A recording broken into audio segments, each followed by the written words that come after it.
will hum OPP. Yeah, That is so stuck you in my know head. me. It's so stuck in my head. I was All like, can right. I like have that playing in the background? That's so perfect. Okay, welcome to Let's Talk Markets Live on this beautiful February 19th. I am sitting here in the frozen tundra. There is more snow than anything else out there. I don't know. What about you, Jen? Where are you coming to us from? Outside of Boston, and it's Oh, like all snow right. covered with ice. It's like ice caps. It's Mm, gross. yeah. All right. So we're going to talk on this very cold day about a very hot topic, sheetment. So this is a topic we've spent some time on in the past, and you might not know this for those of you who are listening live or watching this recording, but your state government might be eyeing your retirement fund to balance its budget. It might be hoarding an inheritance you didn't even know you had. State governments hold upwards of $70 billion in cash that they got from selling people's property. They call it unclaimed property, but what is it really? What makes property unclaimed, and why is there so much of it? How can you protect you and your family's property, and how can you get back what's been lost? Today's guest, Jen Borden, is here to tell us all about it. For more than 20 years, Jen's Borden Consulting Group has specialized in all facets of unclaimed property law, including audit defense, litigation, compliance, and consulting. This work also encompasses regulatory compliance issues for the securities and insurance industries, where it's necessary to navigate the often conflicting demands of regulators and auditors. So Jen, thanks for joining us for what we hope will be the first of many discussions on this issue. Oh, thanks for having me, Dave. Sure thing. All right. So we've done a few episodes on this subject in the past. Cindy Nisley from Georgetown Mhm. comes to mind. And this is one that we'll continue to cover. And I think there's an important reason for that. A lot of the issues we discuss here are policy issues, and they require movement at the highest levels of government. But unclaimed property is an issue we can actually begin to address on our own. And one of the ways is just through more awareness. Mhm. Is that right? And do you think awareness is the biggest problem with this issue right now? Oh, 100%. When I started in unclaimed property, I was only recently out of law school. I really didn't know what it was, and I got assigned to this in the treasurer's office. I went back to school and asked my professors for help. By the way, this is like pre-internet also. I know Yeah. I'm dating myself, but but I went back to my professors and I asked, can you help me? Can you give me some guidance? I went to like my property professor, I went to my estate professor, and no one knew anything about it. So I really was left to my own devices. Other state administrators were very kind to share information. But to your point about not having a lot of information about it, someone has to fill the void. And Hmm. unfortunately, the folks that have filled the void are folks who are profit motivated. So if you don't really understand what unclaimed property is, and there's some gray room, the people who get paid to say something is abandoned are going to say it's abandoned. So that's really where I think the challenges come in. Hmm. Yeah. So I don't think people really understand that this is a $70 billion issue. So maybe we should take a step back, start with the Yeah. basics. What's unclaimed property? What type of Mhm. assets become unclaimed property? And maybe you can use some examples from cases you've worked on. Sure. So unclaimed property, I think originally really related to, and this makes perfect sense, abandoned bank accounts or insurance policies where a beneficiary had not come forward to claim the policy. Those two things make perfect sense. If I've deposited money in my corner bank and I haven't gone back to get it for years and years and years, there's no reason to assume that I still remember that bank account, I'm still using it. Hmm. Same thing with an insurance policy. There is a certain point in time when life expectancy runs out and there should be a payment on a claim. And if that doesn't happen, those are policies, the value should be turned over to the state. Those things make a lot of sense. Hmm. Where it doesn't make as much sense is in the investment world. because we are supposed to, and we've all been trained this, we are supposed to invest for the future. And the Buy future and means hold. not right now, you Yeah, know. don't even look at it. That's what I even tell my mom. I'm like, stop looking at your brokerage account. Right, right. And I know we will talk a little bit about the Uniform Law Commission maybe in a bit, but I will never forget when the Uniform Law Commission was rewriting the Uniform Unclaimed Property Act. The state administrators were saying that they were going to look at investments that just hadn't had any activity, kind of like you just said, what you tell your mother. Right. And the gentleman who was representing AARP got up and said, "Oh my God, if that's what you do, we need to advise our seniors. We need to change our advice because we have been telling them to set it and forget it for Right. generations." Yeah. And that expression really stuck with me. And that is the wise thing to do. And it won't work in the unclaimed property world because that void has been filled by people who are taking advantage of that mentality, which is such a good mentality. I know. I mean, I went to school for way too long in studying finance, and like this was the thing. This is, Mhm. compound interest. Put it in there. Keep putting it in there. Keep putting and stop looking at it because if you look at the stocks you're holding and they go down, you might, be inclined to sell. And you're not supposed to do that. You're supposed to be thinking, okay, I'm on a multi-decade time horizon here. Yep. And so the best thing I can do is, like you said, set and forget it. Don't even think about it. But then Right. that's a problem. Right. I think we should probably talk about investment property specifically with respect to unclaimed property because to me that's where all of the confusion has been coming in. It's like a two-part problem. One is what are the states considering to be abandoned? Mhm, And in a lot of cases, historically, that has been that the shareholder has not had any activity. And at the end of an extended period of time, the the issuer, the broker, whoever's holding the funds or the shares reaches out to the shareholder to say, "Hey, like, what are you doing with this account that's been inactive for a while?" right. And the notifications are getting returned by the post office. So that basically they're lost. So you're lost and you're inactive. Mhm, What has happened is that definition of who's lost, who's inactive, or the lost piece is getting ignored. The inactive piece is getting tweaked mhm, relentlessly by the states, and I would say in violation of what the feds are requiring. mm, And then the worst part of it is, let's assume that somebody improperly has their property escheated. It gets sold. It gets liquidated almost immediately. mhm, And so when you come forward to claim, so you know what, if my shares got turned over to the state and I can go and I can get them from the state instead of from the broker, it's a little bit of a pain in the neck, but there's no loss. And I'm sure Cindy talked about this a lot, yeah, but if the state has liquidated and they don't make you whole, there can be very significant loss. And that's why I know you're concerned about your clients who are looking and saying, where the heck did my investment go? And that is a very yeah. real problem.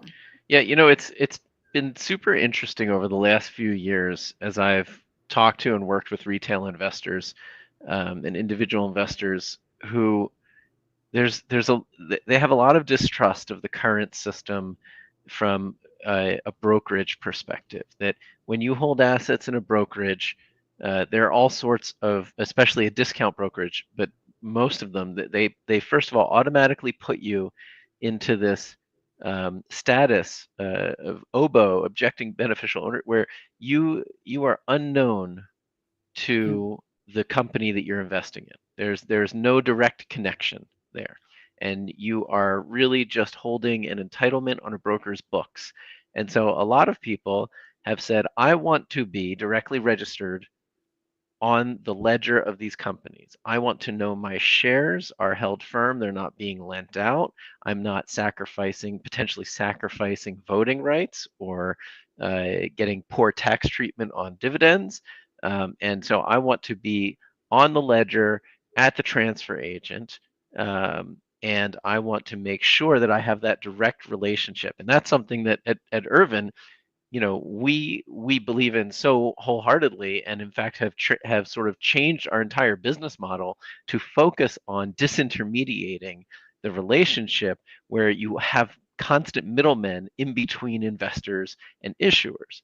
And so I think what people need to understand is that there are benefits to that disintermediation, but there are also potential risks. And if you are not remaining active as a shareholder, then this is when you can possibly get escheated, which is when the state comes in and takes your property.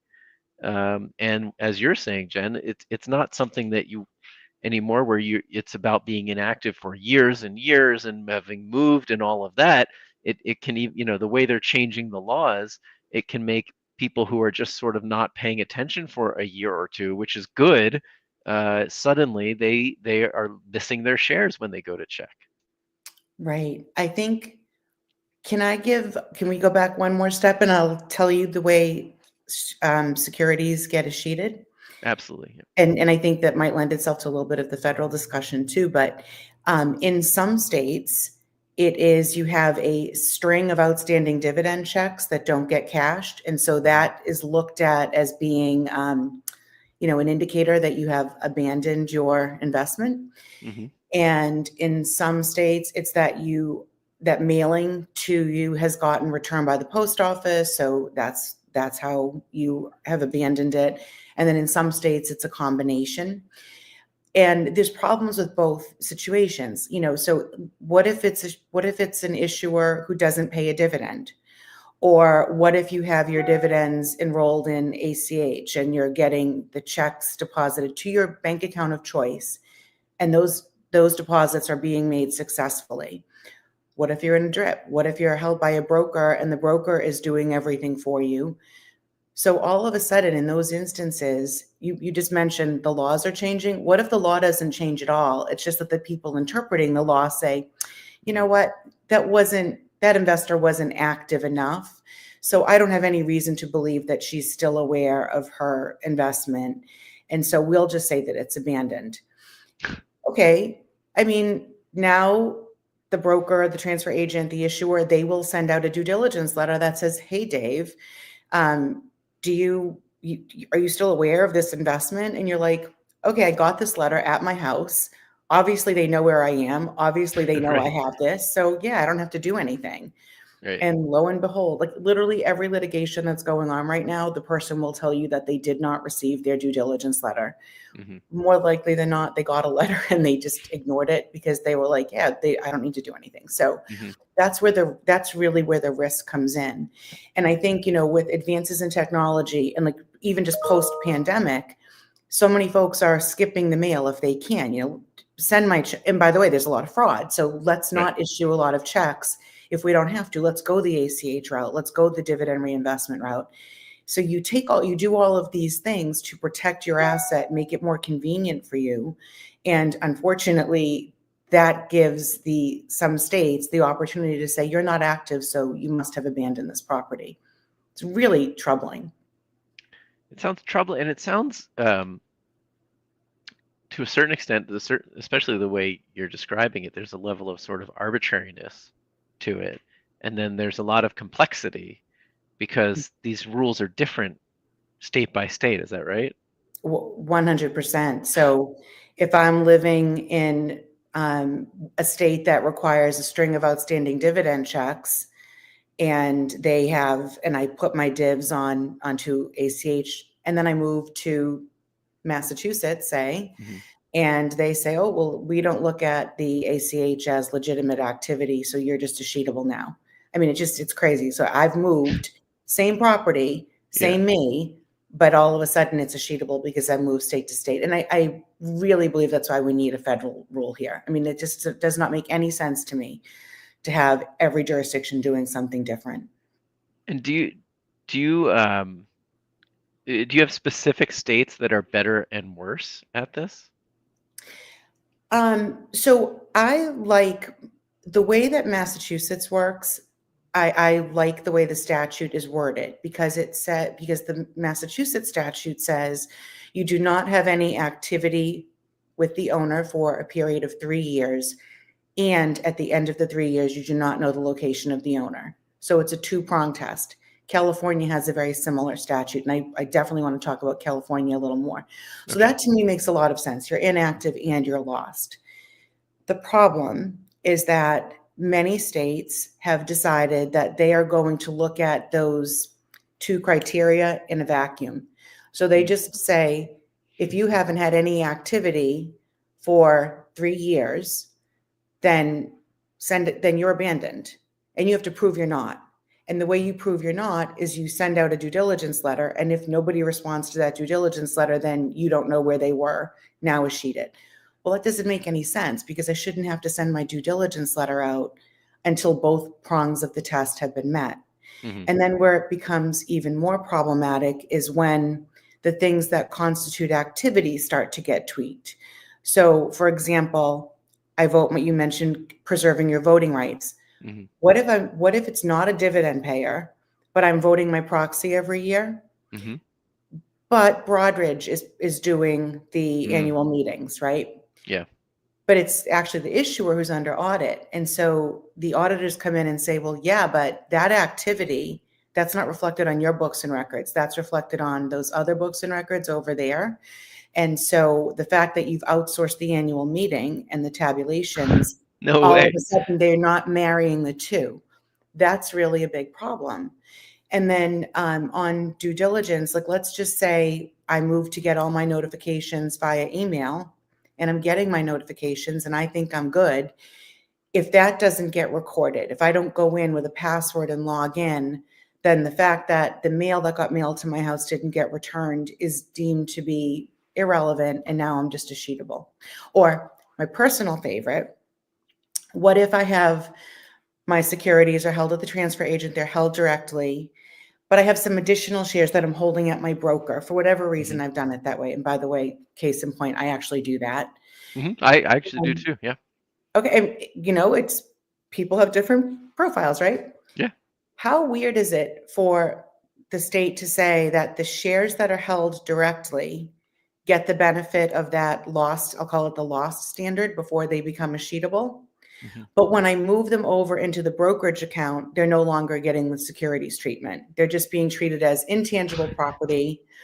They're not securities anymore. So now they're just sheetable based on a lack of activity from the owner, except I've already assigned to the broker the need to take care of like cashing the checks or Right. maybe I'm oboe here. But at the end of the day, there's all of these little nuanced tweaks. And I don't think the folks that are the folks that are doing it understand that the impact is greater amounts of property being escheated. I don't think they realize quite how significantly they are negatively impacting shareholders, and shareholders certainly don't understand it. So, okay, let's talk about that because we got a question here. Like, can you explain why it's necessary to escheat people's assets and what benefit is being provided to the citizens who are having their stuff escheated? Oh, Why do this at all? Which is my spirit animal asking. So when I first started working in unclaimed property, I thought it was the absolute best job in the world because people that didn't know about this property, we were delivering money to them or it was grandma's money and we were able to get them back. It really changed lives. I have a woman who was living in poverty. She was an elderly woman, blind, literally her only connection to the outside world was a transistor radio. She had more than at the time, more than $4 million worth of stock sitting in the Mass Treasurer's office. And she didn't trust anybody to get it for her. She had no family. She didn't trust anyone. Wow. So I have literally had situations where unclaimed property has changed someone's life. I absolutely love that part of my job. Unclaimed property statute started out as consumer protection in nature. So if I move my house and I forgot to get my security deposit back from the landlord or an old payroll check that I forgot to cash, that's all great for the treasurer to take that in. When they extended the thinking to the investment side, I think they were treating investments the same way they were treating a check. And they should never have done that. Because how can you take a consumer protection statute and then harm the consumer? Right. By moving it away from the custodian of choice, That's just crazy. by terminating your voting rights in the company's management, by liquidating, not when you want it to be liquidated. You're missing all of those, the dividends and the splits. It's insane to me. I actually think it's insane to the courts as well, but unfortunately, this is a very expensive proposition for a shareholder to fight this Mm, massive constitutional issue. So what I wish would happen is I wish the states wouldn't liquidate so quickly. Like, let's give people a chance to figure out what's happened to their property. The fact that you guys are doing this right now is great. I hope everybody goes and looks at missingmoney.com and put in your name and your parents' names and your aunt and uncle's names, because 1 in 7 people have unclaimed property. And if it's investments, they're probably at risk of loss. mm. All right, so is this it? Missingmoney.com right there? Missingmoney.com, yes. Okay. And Look I at have that. Look at always that. I got a found Chiron. We're fancy here. I like it. I like it. Um, and so how quickly do states do this? How quickly do they liquidate securities after they're sheeted? Um, so it used to be that states didn't liquidate very quickly. They like to hold on to the property. And then if I come forward, I get back my stock instead of getting back the cash value. That has changed over time, and it depends on the state. Like, sitting here in Massachusetts, we had a practice of not liquidating for a really long period of time, and then let's go to the Wayback Machine. This is the lore. I wasn't present at the time, but apparently, when a governor of Massachusetts was running for president on the Miracle in Massachusetts, he all of a sudden realized that our budget wasn't as great as it had appeared to be when he started his campaign. So he No. needed a quick infusion of cash, and so they liquidated a whole bunch of stock. And the next thing you know, our budget was looking great again. But then I was sitting in the office and I was defending litigation from the shareholders who had lost value. So it seems like it's a good thing for the state. Your listener who asked the question about what is the point in this? The point in this is to shore up the state budgets, unfortunately. And, in a lot of respects, it makes sense, because if the property really is abandoned and the owner's not coming forward for it, then it should be no harm, no foul. The problem is when the owner or the beneficiary does come forward and doesn't get made whole. That's the situation that needs to be rectified. So I is didn't there? completely answer your question. I Yeah. apologize. Okay. No So it worries. Yeah. used to be that the states liquidated as little as possible. Mhm. But then most state statutes started saying, well, we should take the discretion away. And so, or legislators did that. So there were many states that said, hold on for 3 years. And then at the end of the 3 years, liquidate. Many states now, and I don't have the numbers handy, I should have gotten them. Most states, I think, are now shorter than that. They only hold for about a year. And some even say they liquidate upon receipt. And the reason for that Wow. is it is expensive and complex to custody securities, Yeah. and state unclaimed property administrators don't necessarily have the resource for that. So most of them outsource it. Now, interestingly enough, think about this potential conflict. What if the same people who are interpreting the statute to say whether or not shares are sheetable are the same, they're getting paid for that. Mhm. And then they're the same people who are getting paid to be the custodians. And then they're the Mm. same people who are getting paid when the shares are sold. And then the same people who are getting paid to process claims. Do you think there will be more or less shares deemed to be unclaimed? It seems like a Well, I've pretty got decent. questions here about conflicts of interest, but I think you just totally laid it out. I mean, that's crazy, right? Because their incentive, therefore, is to sheet as much as possible, liquidate it as quickly as possible, Mm. and make it as difficult as possible for you to get it back. Is that right? That's a decent summary. Great. Oh God. What a disaster. And all in the name of, like, as you said, a very reasonable thing to do, where if there is abandoned property, it should, there's no reason that it shouldn't get back to the state for the Mhm. benefit of the citizenry, as it were. But like, we've gotten so far from that, and that's a big number, that $70 billion number, Right. especially for states who are under revenue pressure. Mhm. One thing that's interesting, you talked about this as a policy issue. In Massachusetts, we adopted our statute in the 50s. And the reason we adopted it was there was a very unpopular sin tax on alcohol and cigarettes. And the governor, to get favor, said, if you elect me, I will repeal the sin tax. And he needed to replace the budget money, so he adopted the unclaimed property statute. So kind of funny how we've gone full cycle here. I would much rather have tax on cigarettes, but call me crazy. That sounds like a lot less fun than unclaimed property. Yes. Yes.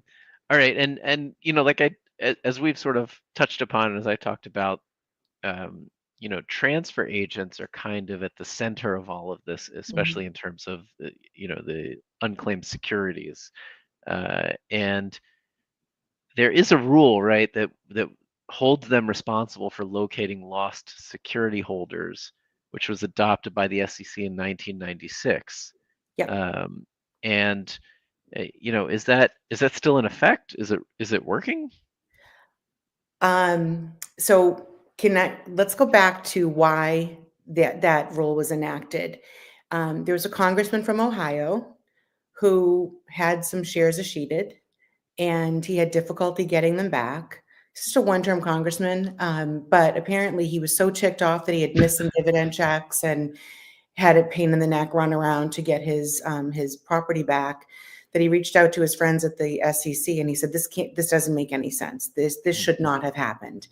And so the SEC started to research a little bit, talk to some, because as one does when your congressman friend calls, right? Right. So the lawyers that they started to research, they went around to a bunch of transfer agents and asked what they did. And there was one particular transfer agent who had realized they were mailing checks, mailing dividend checks out, and they were either coming back or they weren't getting cashed. And so they had decided, just as a way to save the stamp, like this is how old this is, from the 90s, let's save the stamp. Let's go figure out if we can find where these shareholders are.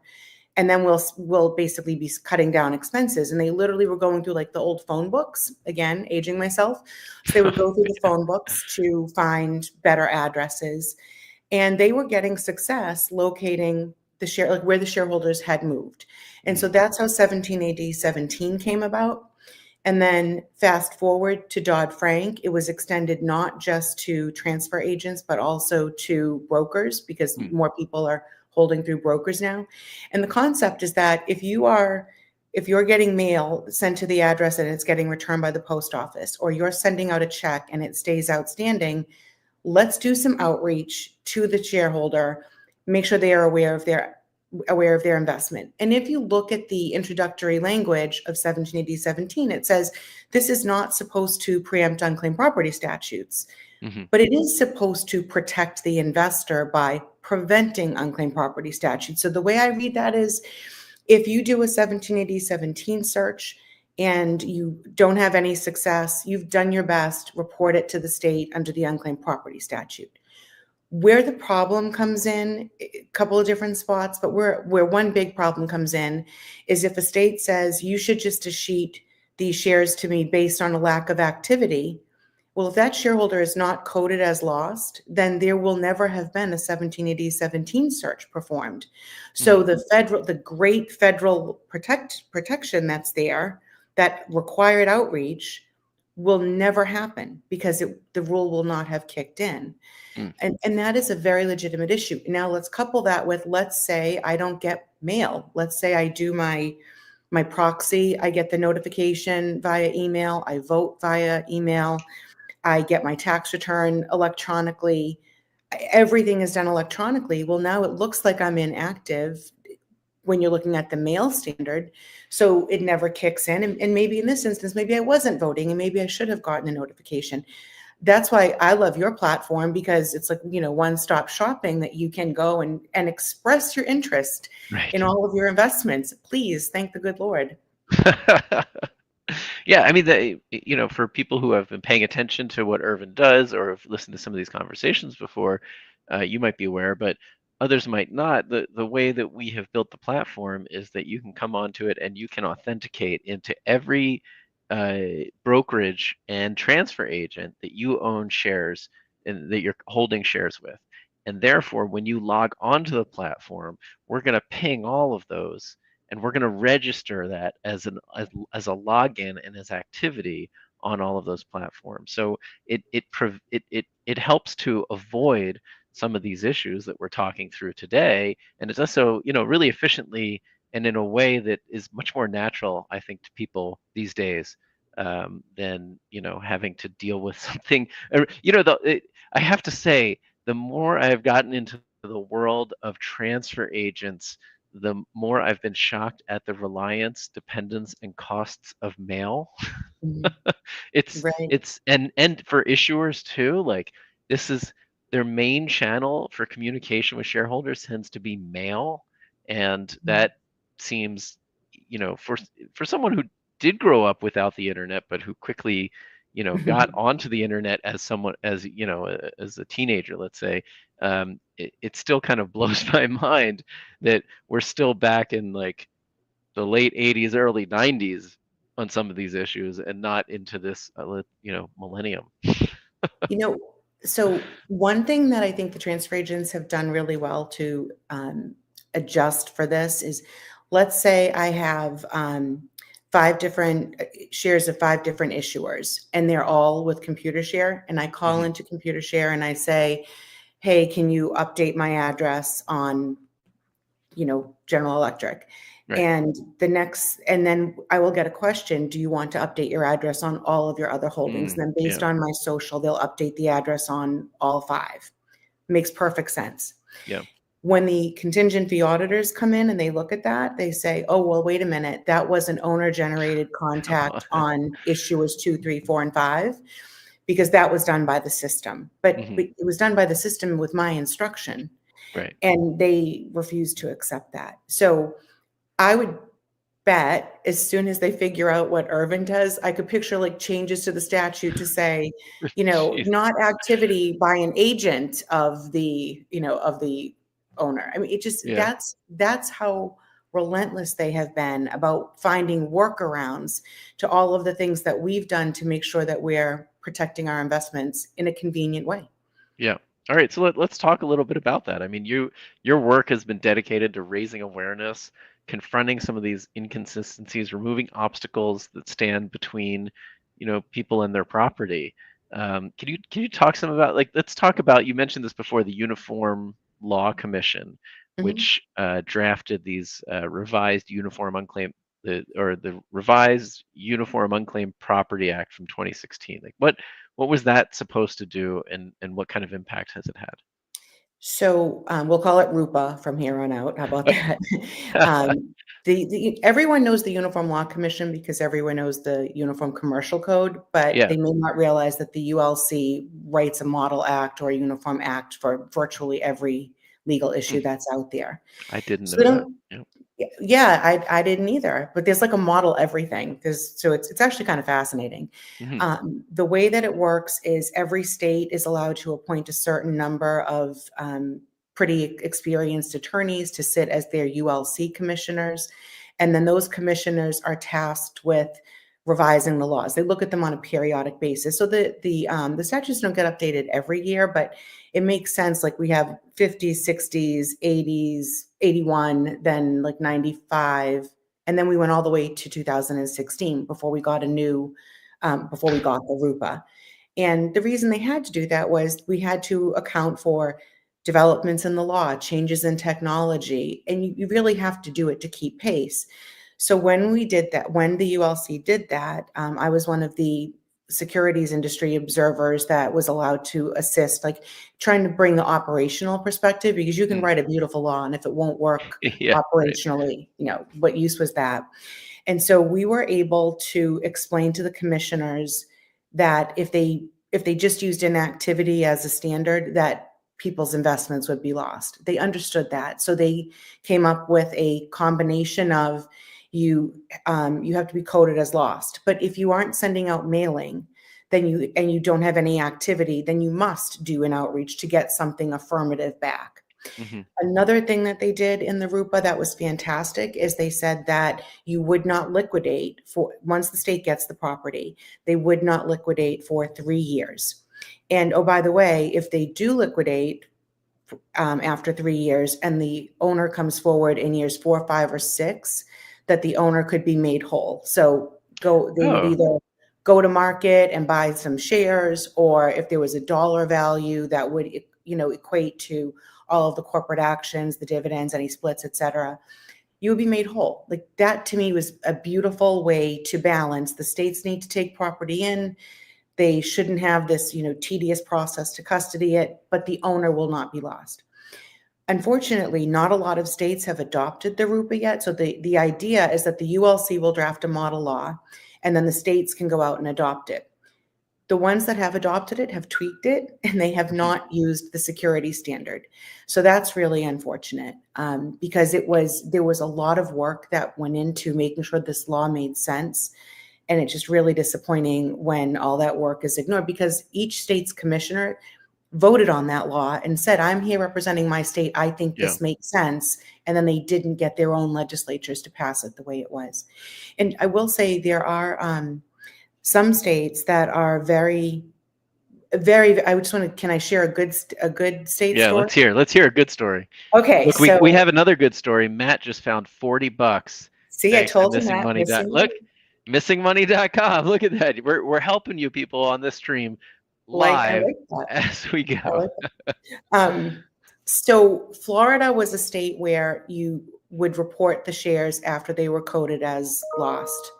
And they switched their statute last year. So this is the first cycle that they said, nope, sheet it based on inactivity. So due diligence. So all of these new shares that had previously not been thought to be escheatable were deemed to be escheatable. Due diligence notices were sent out. And those due diligence notices got returned by the post office, which is now triggering the federal requirement to do those lost shareholder searches. But I couldn't get those shareholder searches done in time to file my abandoned property report in Florida on time.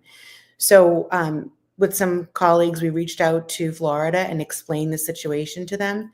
I cannot tell you how wonderful they were. They said, oh, gee, we didn't realize that. I'll tell you what, go ahead and do your 1780-17 searches, because that's what you need to do.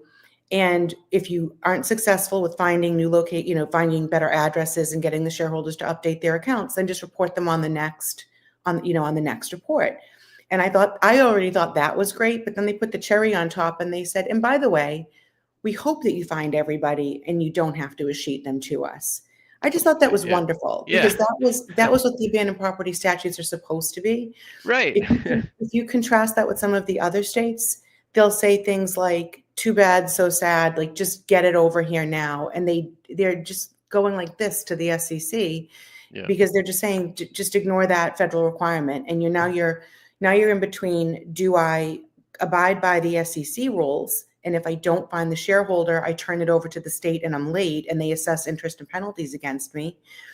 Or do I turn it over to the state so that I avoid those interest and penalties, but then I risk the SEC finding me for not doing my 1780-17 searches correctly, which, by the way, they just fined a transfer agent $500,000 for not doing their searches correctly. So, I mean, I know we talk a little bit about policy so far, but I would love to see a federal standard, and I would love to see it actually take into account the best ways to update contact with the shareholders or confirm that they're still there, because they probably are there. They just haven't done the magic thing that the state abandoned property statutes think is the one that will prevent escheatment. So let's get that contact going and then not have to worry about, where did they move? Do I have to have a different standard for escheatment? Right. Do I have to, which regime am I complying with today? I'm surprised, like, don't the brokers and transfer agents want a federal standard? Wouldn't that make their lives much easier? 100%, yes. And I do think you are going to see industry ask, I mean, I think because of all of the pullback of the administrative state, it really needs to be an act of Congress, not just the SEC coming up with a rule. Yeah, right. But a rule would be easier and it would be a good start. Like we could literally have the SEC say 1780-17 must be complied with prior to escheatment. I think they would probably get away with that, because at least it would give the transfer agents and the brokers something to rely on to say, let me do this extra step to protect the investor without this the escheatment gun to my head. Okay. Here, this is an interesting question. So, is there any risk associated with claiming money on missingmoney.com? No, no, that is legitimate. That is the state's website. So when you put your information in, there is people do get nervous because they do have to upload like a picture of your Right, license. right, I think front and back, if I'm not mistaken. There's no risk. They are highly secure sites. And like if it was a business, I would say maybe no, because then the business, they'll look at it and say, oh, well, have they filed abandoned property? And maybe they get an audit notice afterwards. right, right. But an individual, 100% get your money. Do not give them this interest-free loan. Please, please, please get your money. Okay, all right, good to know. And you represented the Securities Transfer Association and the Shareholder Services Association, two groups that we've done some work with, in an amicus filing into the Supreme Court in Taylor versus Yee. And it seems like the justices recognized the due process concerns you raised in your brief. So, has that been helpful to improve some protections? I quote that case all the time. So, just for a quick background on that, there was a gentleman who was a shareholder, was actually the general counsel, the European counsel for the company whose shares were escheated. So he was overseas. Okay. So he didn't cash his dividend checks, and they were escheated so his shares were escheated to California, and they were And he was liquidated. still working at the company. Still working at the company. Actually, by the time he sued, he had retired, but his wife was still working at the company. So Jeez. they certainly were not lost. They just, Right. again, hadn't done the magical thing that the state wanted them to do to prevent them from being escheated. So his How much lawyer, money was at stake in this case? millions, millions. Um, and I do want to talk about the numbers at stake in a bit, but this gentleman, when he sued, the courts agreed that there was a problem with the statute, that the lack of notification, the lack of being made whole, this is like literally the exact definition of the government taking your property without just compensation. Like it's like first year law school, so it's very Right. frustrating. Right. Um, and so he really thought he was out. And then there was a case. It was Horn v. the Raisin Growers Association. By the way, I'm betting that the Raisin Growers Association is one of the agencies that maybe is going to get the axe with Doge there. But at the end of the day, Not the there's raisin actually growers. Come there's a on, Doge. Just there's a raisin. there's a Raisin Growers Association that Actually, the I'm fine with government that. goes out and sets the Yeah, price of raisins. Who I'm knew? totally joking. I hate raisins, and anything that can be done to reduce the number of raisins in food, I'm gonna support. Well, you should know that the Raisin Growers Association prevents raisins from being sold in the United States and says, no, sell them over there instead. Oh, okay. There's a whole bureaucracy around it. But this Must you particular, keep your hands off those raisin growers? yeah. So when that case came out, it gave the Taylor VE case new light, because relying on the holding in Horn, we were able to get back before the Supreme Court. And the Supreme Court absolutely recognized that with all of the technological advances that were out there, it seemed like the states were doing less and less to actually reach shareholders. And Mm, that was a situation that needed some additional analysis. Unfortunately, that particular case just had a really tortured procedural history, so it wasn't the best case. There are a number of cases out there right now, though, that don't have the crazy back and forth mhm. that Taylor VE had, that might make their way up to the Supreme Court.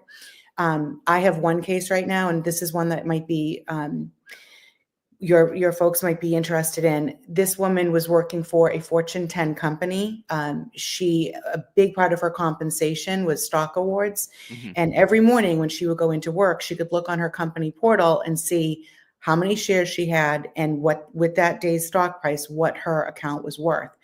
It's actually being maintained by a broker. Obviously, her corporation wasn't maintaining it. So there was a broker managing the plan. So she was active. She's going to work every day. But the broker wasn't seeing that activity, because the broker just saw the shares come in, but then nothing much else happened. So they turned her shares over to the state of Delaware, which promptly liquidated them. The broker turned them over. Meanwhile, this poor woman is going to work every day, and her employer portal is not reflecting what's in the brokerage house. So she's sitting there thinking she has enough shares to No. retire. Oh She no. did retire. She took her very first time she reaches out to her broker and says, "Hey, I need to sell this much so I can, keep the lights on." Yeah. I said, "So sell what? You don't have any, you don't have those shares. What?" They sent her to the state and the state said, "Sorry, we liquidated." So it took her a while to get her money back. She got $200,000 and the people at the state were like, "Isn't this great? You got six figures." And she's like, "No, this is not great because today's value, it's over $2 million." Oh my So her gosh. case is working its way through the court system right now.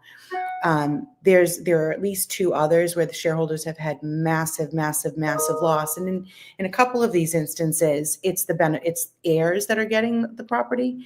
Yeah. So it makes it even more complicated for the Mhm. heirs to get the funds back. But these are things where people thought, like my client, she thought that she was able to retire.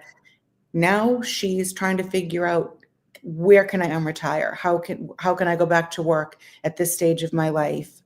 But I have to. And that's a really scary prospect. And how can we say that that's a consumer protection statute? That That's is just just terrible. egregious. Jeez. Yes.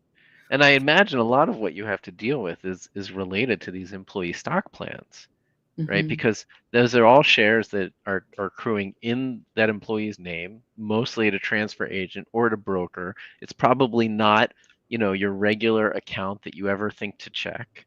And, Right. maybe you're seeing it through a portal and it's totally, disconnected from reality. But I mean, that's just it's just awful. It just blows I my know. mind that kind of thing is happening. I know. My heart breaks for her. I mean, and she says it keeps her up at night. Not surprisingly. Yeah. Yeah. I mean, just hearing it would keep me up at night, let alone having my retirement ended Yeah. because the state decided to steal my property from me, which is what it's like. This just sounds like complete overreach. I always like to say you can't spell achievement without cheat. Yep. And it's like it's mind-boggling that like just as you're saying, this consumer protection mechanism is being used in this way because of conflicts of interest, Hmm. state governments that can't manage their books or balance their budgets, and an easy target that won't make much noise, or for whom it's like all these little amounts, and it just doesn't, no one with these little amounts is going to make a big stink about it. But then you have these stories of the larger ones. Right. And that's a good point that you just brought up. Nobody ever wakes up and says, "I think I want to have abandoned property today, so let me join an abandoned property group." Like Right. nobody knows about this. So the fact that the folks who are on the line today are going out and checking missingmoney.com, that's great. Make sure you tell 10 friends to go check Yeah. missingmoney.com also. And the states do, they love to return money because it's good publicity for their offices. So don't get me wrong, it is a great job to have. It's not like they're saying, "No, we don't want to give you the money back." But I don't think they have been as thoughtful as they could be on what they are taking in and how quickly they're taking it in and how difficult it is to get it back. And actually, Yeah. one last point on that. Hmm. In this last round, I track legislation monthly, and in the last round of legislation that I track, there's like a dozen states that have proposed rules that would severely limit people's ability to work with an agent to help them get their money back. So, like, if you want to hire someone, not even like, if you don't even need a lawyer, but you just need someone who is knowledgeable about the system and you're willing to pay them 10% to help you get the money back, there are all these statutes being put in place to prevent them from getting that assistance. Why Mm. would you do that? Like, you Yeah. don't say, you can't, if you hurt your back, you can't go to a physical therapist. So why would you say, you have to work with me only? Oh, and if it's too difficult for you to work with me, you don't get your money back. Too bad, so sad. Yeah. So that's really disappointing side of the flip side of the equation. Well, it's disturbing to hear. I'm really glad that you joined us today. We're getting a lot of great comments. People are finding money left and right now. So, don't say you never gained anything by watching this live stream. It's a pretty good investment of an hour of your time. We've got Mhm. over 1,500 people watching right now, and we're making sure to show them missingmoney.com. But Jen, thanks so much for joining us, and we certainly hope that we'll have you back on to catch up on this issue and to continue to push for change. We've obviously got uh, a strong presence, and we advocate for policy changes across the board, and this is an issue that really is, sort of close to our hearts as well. Thank you. Appreciate it. And you know what? A lot of shareholders who will never know of you, you're serving them as well. So thank you. All right. Thanks so much. Thanks everyone for listening. Hope you enjoyed it. Hope you found some money. And we will see you next time on Let's Talk Markets Live. Thank you, guys.